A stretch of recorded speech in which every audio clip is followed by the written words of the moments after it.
The evidence, when you looked at the rate of occurrence of this very specific birth defect over time, Thalidomide was the common denominator in these births. it was obvious that, one was leading to the other. There was overwhelming evidence. Everybody knew, Germany knew, Australia knew just how much damage this drug had done. You try not to blame yourself. It was your fault, but it wasn't really. You wonder what made you swallow the bloody pill. Turned out to be a very deliberate decision by the Irish state not to issue a warning to the public. Ireland left thalidomide on the shelves of pharmacies. If they took it off the market in the 30th of November 1961, I'd be all right. But they left it on the market. They were robbed. They really were. They were robbed of so much. It's total betrayal. It's quite extraordinary to see the weight they have put behind their defence. And it does beg the question, why? Hello and welcome to this companion podcast to Ireland's thalidomide scandal. I'm Mairéad Cleary and I'm joined by David Tiernan and Paul Quinn, who were working on this podcast for the past few months.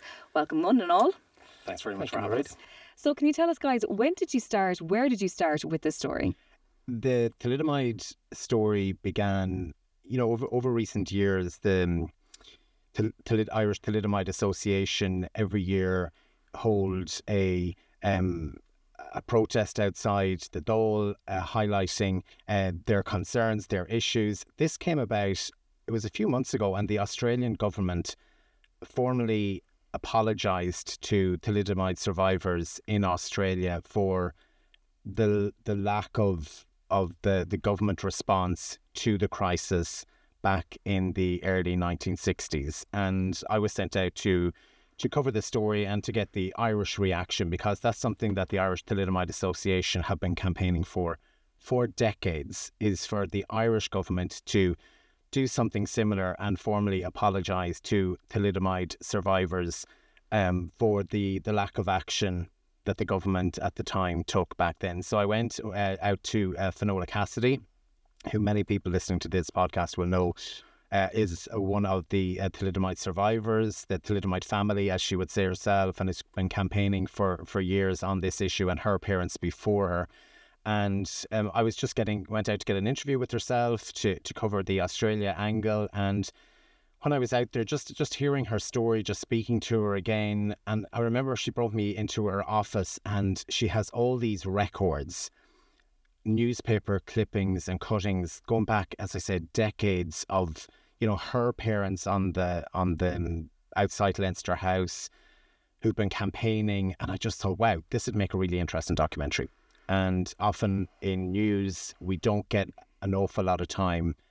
And the news cycle, as everyone knows, it's a constant, it's a roller coaster, it's 24/7, and you don't get a lot of time sometimes to delve deeper into these issues. So that's, I suppose, where it came from. And I came back and pitched the idea to our news director, Mick McCaffrey, and then producer Dave Tiernan here beside me. And then that's how we got the ball rolling, ultimately. Yeah, it was exactly that.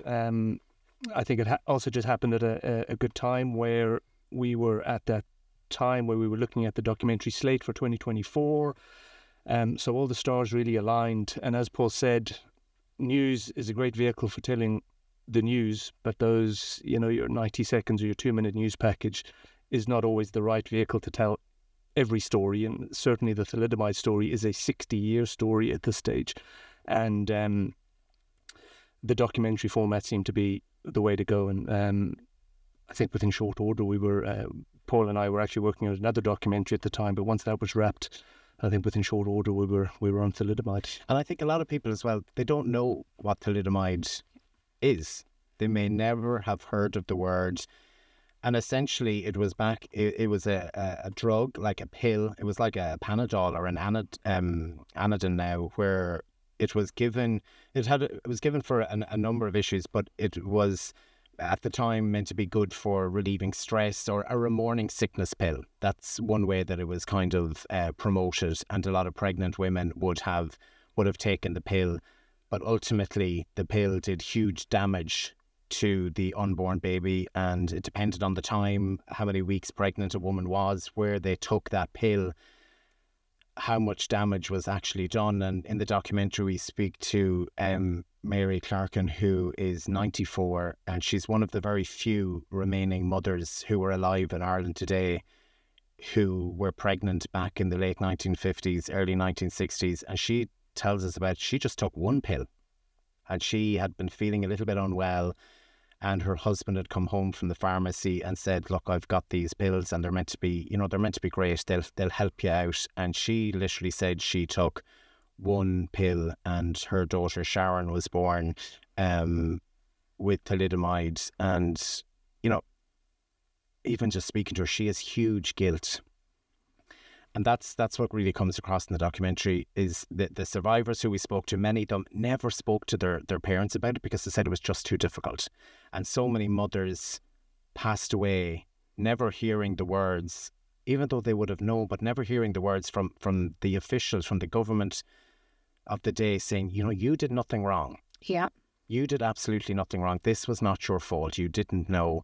And I think really the documentary also looks at the response from the government at the time. And, you know, if more was done, you know, that many of them wouldn't be in the situation they're in. So I think it's just for people really to get an understanding of what the thalidomide scandal was and how it's impacted on families, as I say, for decades. And as you said, it's a story that's been in Ireland and ongoing for 60 years at this point. Were you surprised by anything when you started delving into the story? I think there was a lot of surprising things about the thalidomide story. I suppose one of the first things is, personally, I thought I knew the story. I thought I had some understanding going in. And it's only when you really start to get deeper into these things and you're hearing people's stories, particularly Finola Cassidy, as Paul mentioned, not only an encyclopedic knowledge of thalidomide, literally an encyclopedia of materials going back 60 years. I suppose one of the biggest surprises was the Irish response, because the dangers were known. The company that manufactured the drug is a German company called Chemie Grünenthal. They in post-war Germany, they were looking to kind of expand their business. They got into drug manufacturing. They made this compound. Bizarrely, they didn't really know what it was going to be used for. They just had this drug, so they started testing. They found out it was going to be, or it was, a very effective sedative. The sedatives available at the time were all barbiturates, which are dangerous on overdose. This didn't seem to be dangerous in overdose, so they went to market with it. But they didn't do the due diligence, and it only took a few years for it to become clear that if a pregnant mother would take it, it would pass through the placenta barrier to the baby and would cause disabilities. The Irish response, however, was quite surprising, or I suppose you could say the lack of response. It stayed on the market for way longer than it should have, and caused damage to people who, if the response was done in a timely fashion, they wouldn't have been affected at all.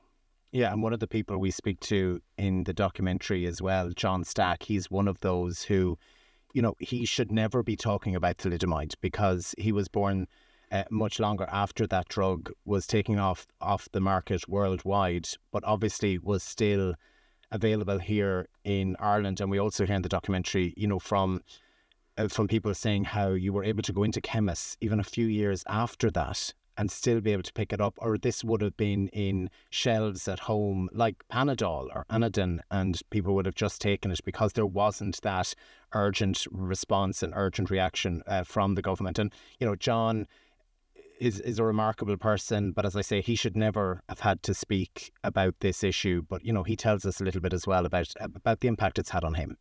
If the government took the tablet off the market in November 61, I wouldn't have been affected because I wasn't born in 63 January. So if they took it off the market in the 30th of November 1961, I'd be all right. But they left it on the market. And we think that the reason that they didn't take it off was because I was afraid people might go for abortions to England. But we have no proof of that, like. But that was Ireland at that stage, like. And the church had too much of a say. And Irish solution to the Irish problem, like I said a while ago, things were just brushed away under the carpet.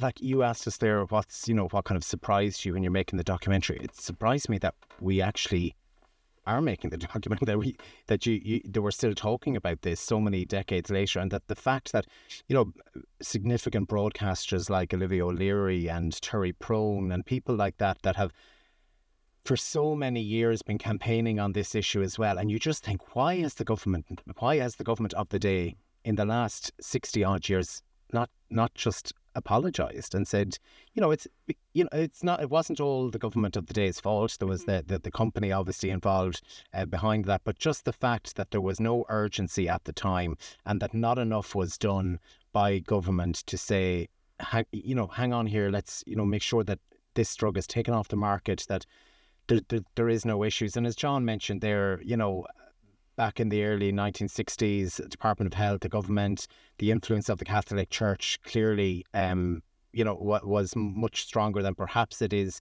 today, and that perhaps they were worried that mothers would take the boat and go to England, and that would be worse than alerting people to the dangers of a pill that was in many people's medicine cabinet at home.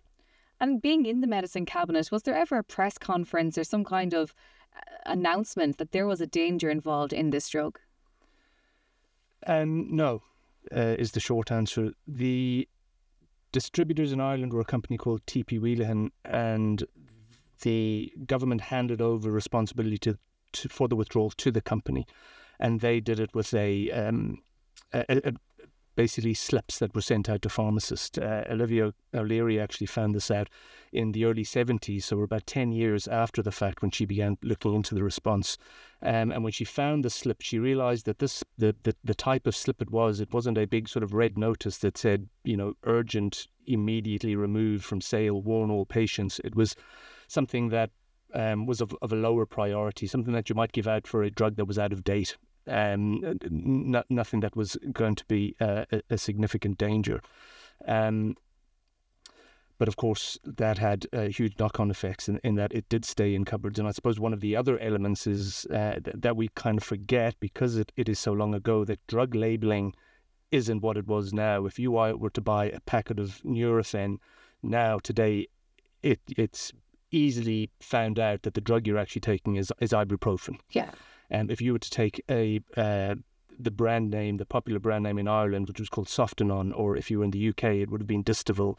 It would have been difficult, or sometimes even impossible, to know that what you had was thalidomide, because there just was no drug labelling. Just wasn't a thing. In fact, a pharmacist we spoke to would have told us about pill bottles that would have just said the tablets. It would have your name, your prescription, and would just say the tablets you've been prescribed. You'd actually have no idea what you were taking, and they could have sat in your medicine cabinet for years after the fact. If you were dispensing a medication and you were packing down from a large pack of 1,000 tablets, the real name of the drug wasn't always put on the dispensed label, and it wasn't until the late 70s and into the 80s that actual drug names were always put on the prescription. So even if somebody was reading, the old evening press, they were reading about thalidomide, but they weren't associating that with what was in their kitchen cupboard. That to me is a very important part of the story, that we now know that a lot of people didn't come forward because they never made that connection with the ingredient versus the name on the package. Nowadays, we have social media, everything is out there to the world. Back in the early 1960s, there was no social media, the few newspapers, but that doesn't, I suppose, take away from the fact that the government at the time really didn't make a huge effort to try and warn people. There could have been more done. There could have been a bigger campaign, and they simply didn't do that. And I think that's, if something like that were to happen now, you would hope that things would be very different. And unfortunately for the thalidomide survivors, there's only about 40 of them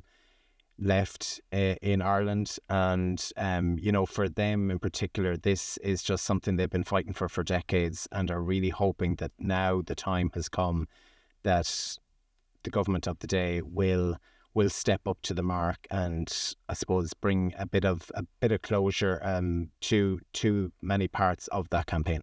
Absolutely. And throughout the whole documentary, Dave, as you were mentioning Germany, Paul, you mentioned Australia, this seemed to be a global problem. Yeah, it was a worldwide problem. But it's interesting when we were making the documentary, I suppose, to look at how different countries handled that issue. And obviously we focused very much on the Irish perspective and the Irish response or lack of, and how that played out. And, you know, when I covered the story and looking at Australia, who it's also taken them decades to get to a point where they were going to apologise. We kind of briefly talked about what happened in Germany and how they responded, and the doctors there who had concerns among their patients who were taking this drug. But yeah, this was a worldwide issue and different countries dealt with it differently. Absolutely. As Paul mentioned, Australia and New Zealand had a thalidomide scandal of their own, as did the UK, as did Spain and a few other countries. I think notably the US is not on that list. This is obviously beyond the scope, as Paul mentioned again, beyond the scope of our documentary, but certainly in the US, there was a pharmacist working with the FDA called Frances Kelsey, and when she looked into the safety claims and the marketing claims made by Kemi Grulenthal about thalidomide, she realised that it didn't necessarily stack up, and she came under incredible pressure from drug lobbying groups, etc., to get the drug to market, but she refused, and it wasn't licensed in America. So I think one of the a defence that could be offered is the Irish might say, well, it wasn't just us, it happened everywhere. It was so the due diligence of the time in terms of medicines just weren't there. We're better now. But I think the American example shows that that's not necessarily true. The science was there. It could have been done. They could have investigated more as to the dangers of this drug. Back to Ireland again then, what problems are thalidomide survivors facing now? Well, interesting when we spoke to them, and back in the 1970s there was a kind of a compensation scheme come up with between the Irish and the German officials, and obviously that wasn't enough because many people didn't expect thalidomide survivors to live this long, and most of them now are all in their 60s, and they're facing huge health issues the older they get. And I think there's a number of strands to the campaign by the Irish Thalidomides Association. Clearly, a big one is a formal state apology. The Taoiseach of the day standing up in the Dáil and saying, we are sorry, for the response at the time, and in particular to those mothers. As I said, there's only a few of them who are still alive. And for them, for like the likes of Mary Clerkin, who's 94, for her, that's a big thing for her to be able to hear that. In recent months, another mother has sadly passed away who never heard the Taoiseach saying, we're sorry to you, we're sorry that this happened to you. So the apology is a big thing, but a proper statutory health package is what they really need. That there are supports in place to help them as they age, with a wide range of health issues that they have. I think that's really, really important for them as well. Just that recognition, and this is something they've been fighting for. I think even speaking to the various contributors, it's so difficult to hear their story. They're so resilient. They've such courage, but there's still so much heartbreak there and heartache. And speaking, as I mentioned, to Mary and her daughter Sharon, 60 odd years later, and it's such an emotional thing for them as well, to share their story. And as I say, it's not just a story, it's their real lives. It's the lives that they're living. And, it's just amazing that they were able to share that with us, and that we get the opportunity to share it with everyone else. And hopefully they're really hoping now that this now is the time that there will be a proper package put in place for them, a proper apology. And, they're hoping to get those negotiations back up and running with the government pretty quickly. I think the time has to be now, to be honest. When you, as Paul mentioned, the age of the mothers, the few surviving mothers, if not in the lifetime of this government, it might be too late. This is already a black mark in the history of Ireland, and if the mothers go to their grave the few remaining mothers go to their grave without an apology, that'll just be made all the worse. And it's striking that the government hasn't, or previous government hasn't, and you'll hear from Finola Cassidy in the documentary as well, raising the question, why? Why not? Why this hasn't happened so far? What is going on that the government isn't willing to do what as I say, the about 40 thalidomide survivors really need and want to hear? Absolutely. Paul and Dave, thank you so much for giving us some extra time and to delve into this really important topic, a heartbreaking but a must-watch documentary. That is Ireland's Thalidomide Scandal. You can still catch up on it. It will be on Virgin Media Play. I hope you enjoyed this podcast.